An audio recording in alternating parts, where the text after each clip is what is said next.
semblanza de las Sagradas Escrituras, particularmente donde van dos discípulos de Jesús camino a Emaús. Esta historia tiene un contexto muy interesante. Ellos iban caminando tristes, ellos iban caminando sin esperanza, y irónicamente, camino a Emaús significa primavera invernal. Mire, los que han vivido en clima mediterráneo saben de qué hablamos. Estamos disfrutando ahorita un clima muy cálido y en la noche muy extremo, muy frío.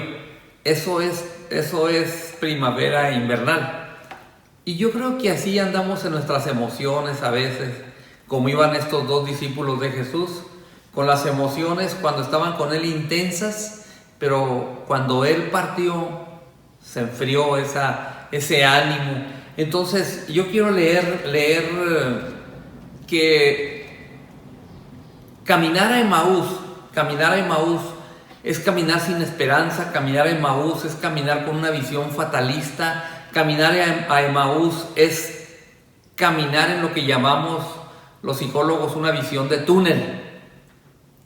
Caminar a Emaús es caminar sin esperanza y es caminar solo.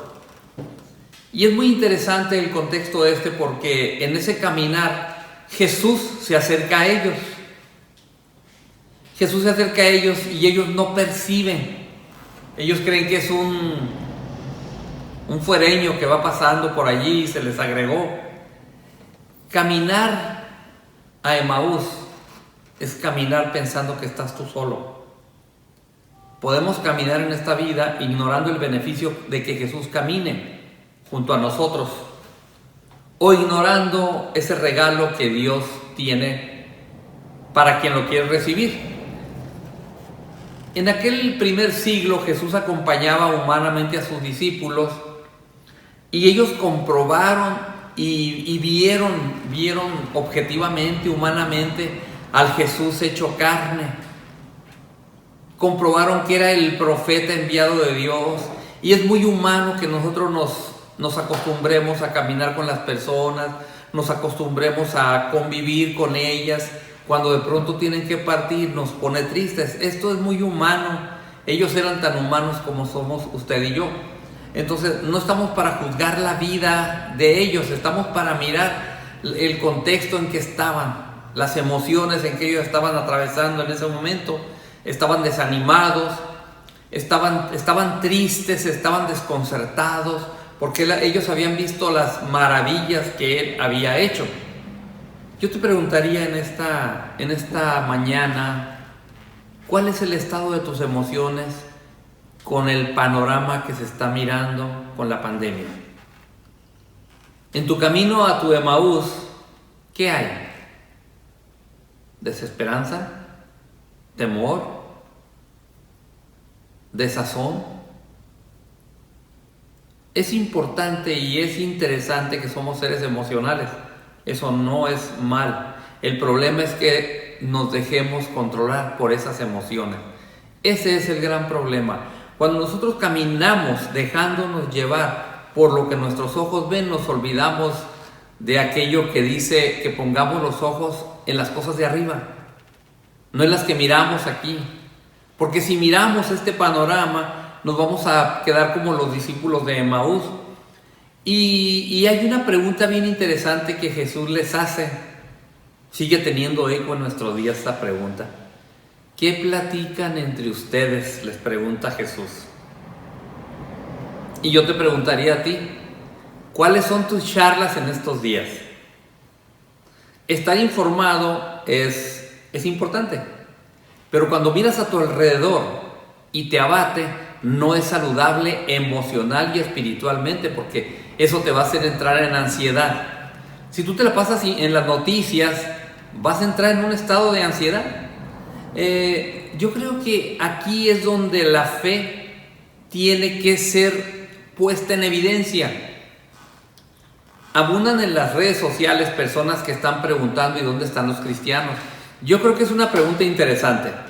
Y yo creo que de esta pregunta todos los cristianos deberíamos de aprovechar este tiempo para compartirles del Dios que caminó en las aguas, del Jesús que caminó vestido de hombre, que se hizo hombre como usted y como yo, que dejó la eternidad para venir a vivir con nosotros. Y también quisiera decirle que ahorita chicos y grandes están conociendo que el dinero no compra todo, que la posición social no funciona mucho cuando pasa este tipo de eventos. Yo quisiera que en estos días los que nos llamamos cristianos le mostráramos a la gente como en un tiempo Isaías, Daniel y José. En tiempo de crisis ellos mostraron a un Jesús capaz de convertir la crisis en oportunidad. El pueblo de Egipto conoció la crisis, una crisis de hambre de 7 años, y hubo un hombre, irónicamente, que no conocía de Dios, que le hizo un comentario a José y le dijo: ¿existe algún hombre en el que haya tal espíritu de Dios? Yo creo que el faraón y a veces muchos hombres y mujeres allá afuera que no han tenido un encuentro personal con Jesucristo están mirando a Jesús, pero lo están mirando desde una perspectiva humana. Allí es donde tú y yo necesitamos presentarles el plan para conocer a Jesús personalmente. Hace unos años yo leí la historia de un hombre que se llama Henry Nouwen. Henry Nouwen es un hombre escritor que escribió 40 novelas, es holandés. Él daba cátedra en la Universidad de Yale, y él, un día estando mirando el Rembrandt del Hijo Pródigo, él se sintió retratado por esa pintura. Y él abandonó todo para irse a servir a un lugar donde había niños discapacitados. Él descubrió que él era un hijo pródigo. No miró en la escena de la pintura del pintor, no miró la fría pintura. Él se miró retratado en ese cuadro. Yo quisiera en esta mañana decirte que si tú te sientes retratado en este cuadro, así como se sintió Henry Nouwen, tú puedes cambiar la historia y cambiar el curso de tus días. Él lo hizo. Él, mirando esta escena, él tuvo que hacer un cambio. Hoy tenemos la ventaja grandiosa de que Jesús no es humano. Eso se oye muy herético, ¿verdad? Pero el Jesús que acompañó a las personas del primer siglo, él mismo les dijo: les conviene que yo me vaya. Es decir, es importante que Él se fuera para que Él enviara la presencia del Espíritu Santo. Él dijo: les conviene. ¿Por qué? Porque eso nos va a ahorrar trabajo. Si Jesús estuviera viviendo en un cuerpo humano, se vería impedido por la distancia, por el tiempo y por las múltiples ocupaciones. De manera que dijo: les conviene que yo me vaya. Por una razón muy sencilla: porque el Espíritu Santo puede estar, es omnipresente, puede estar en China al mismo tiempo que está aquí conmigo en este momento cuando estoy leyendo su escritura. De manera que Él me ahorra muchísimo trabajo, porque si yo empiezo a tener una comunión con Dios, el Espíritu Santo va a empezar a darme datos para que yo trabaje con las personas. Y nos ahorra mucho porque no tenemos que estar juzgando. El Espíritu Santo nos va a mostrar necesidades de las personas, porque Él mira lo profundo del corazón. De hecho, el libro de Hebreos 4:13 dice que la palabra de Dios es viva y eficaz, y la palabra es el Espíritu, y penetra hasta partir el alma y el espíritu, y discierne las intenciones y los pensamientos del corazón. Dice que hasta los tuétanos penetran. Entonces, usted y yo necesitábamos que el Espíritu Santo viniera. Y gracias a Dios por Él, porque Él puede estar con usted. Él, de hecho, va a estar con usted para siempre. Esa es una garantía grandiosa. Porque el Espíritu Santo da guianza. Si yo tengo morando en mí al Espíritu Santo, no me voy a equivocar, no me voy a perder. Si yo tengo morando en mi persona al Espíritu Santo, Él va a redarguir en la vida de las personas. Si yo tengo al Espíritu Santo morando en mí, Él me va a aconsejar qué hacer, qué decisiones tomar. Si yo tengo al Espíritu Santo, me va a dar visión. Si yo tengo al Espíritu Santo, me va a dar dirección. No voy a andar titubeando. Yo creo que esos son tiempos de oportunidad. Y las personas que no tienen la presencia de Dios necesitan que usted y yo como creyentes les enseñemos. Ahorita estamos frente al valle de huesos secos. La gente está atemorizada. Un día Ezequiel estuvo frente a los huesos secos y el Señor le dijo: ¿crees que esos huesos pueden vivir? Y él dijo: si tú quieres. Ahora, déjeme decirle, el profeta no contaba con la palabra de Dios que ya tenemos nosotros. Aquí dice que Dios desea que todos sean salvos y que procedan a la búsqueda de Dios.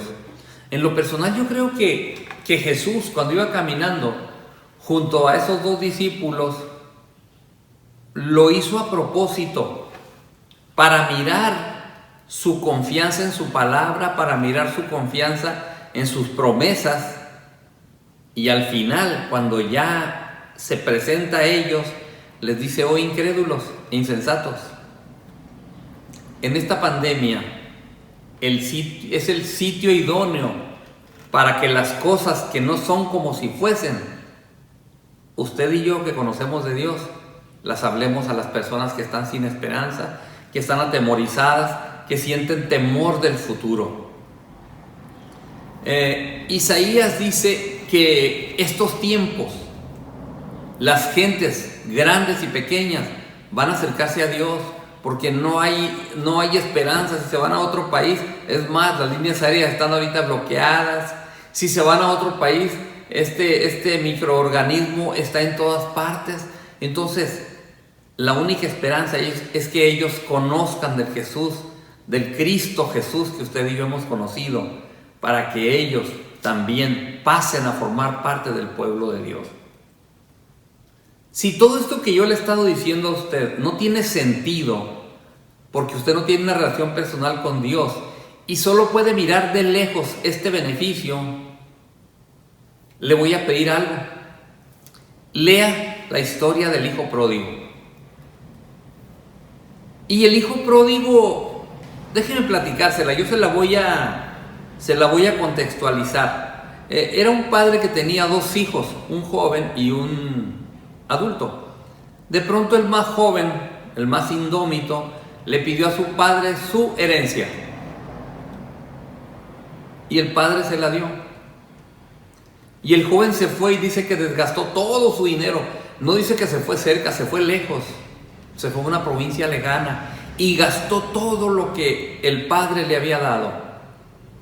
Yo creo que esto es una historia que nos retrata en este tiempo, porque muchos hombres y mujeres están en condiciones de hijos y de hijas pródigas. Y ya han malgastado su dinero, ya han malgastado su vida, ya han malgastado su tiempo, ya están desgastados emocional, espiritualmente y físicamente. Pero muchos de ellos no saben cómo retornar al camino. Y yo creo que aquí es donde usted y yo entramos en escena. El primer paso que dio el hijo pródigo fue reconocer su condición y recordar que en la casa de su padre tenía que comer. ¿Sabe cuándo conoció su condición? Cuando lo contrataron para alimentar cerdos, y dice que él deseaba comer de las algarrobas que comían los cerdos. A lo mejor usted y yo no estamos comiendo espiritualmente en forma adecuada, y el Padre desea que usted le conozca. El Padre desea que usted camine dirigido por Él. El Padre desea que usted camine teniendo una fe firme y una fe que sostenga en tiempos de crisis.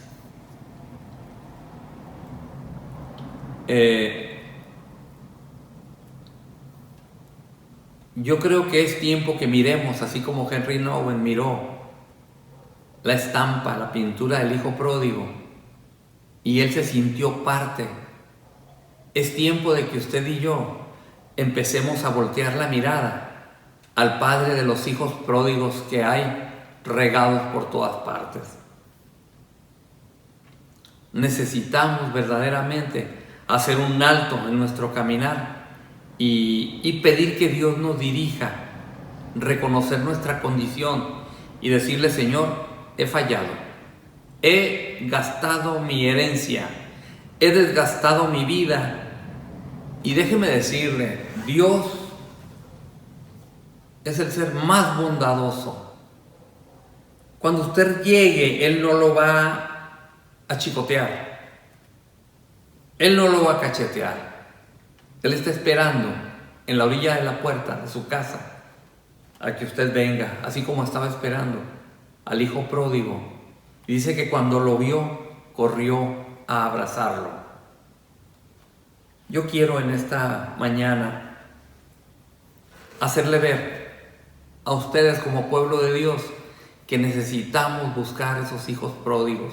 Este es un tiempo de cosecha. Este es un tiempo de capturar a todos esos hijos pródigos y alimentarlos, llevarlos a la fuente que es el pan, para que ellos, estos dos caminantes de Emaús, caminaron un buen trayecto junto a Jesús. ¿Sabe cuándo se dieron cuenta que era Jesús? Cuando empezaron a comer el pan. El pan es simbolismo de la palabra de Dios. Dice que cuando vieron que Él partió el pan, sus ojos fueron abiertos. Usted y yo necesitamos compartir el pan que Dios nos ha dado, que no ha sido poco, con aquellos que están hambrientos. Y empezar a partir el pan en nuestras casas. Yo creo que estamos empezando como en el libro de los Hechos. En la iglesia la están conformando muchos hogares. Y yo creo que es una gran oportunidad para que usted y yo compartamos lo bueno que es Dios y lo generoso que Él es. Le agradezco en esta tarde por su atención y estaremos en contacto más adelante.